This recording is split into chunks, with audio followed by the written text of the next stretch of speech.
Sipheke bakwethu zabondo ziyapha kwamanje ngiwandiswa Mchunu endabeni ze-Insimbi News sanibonami.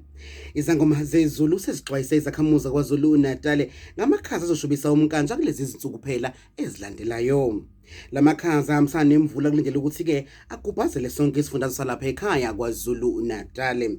Kusenjwa lokukhulumela umnyango wezokubusa ngomsana kanye nezindaba zopholi bomdabu kwaZulu Natal unomzana usenzelwe emzila uthi ke amathimba ezenhlekelele komasipala bakwaZulu Natal asemngomumo phela uqapha sona lesi simo.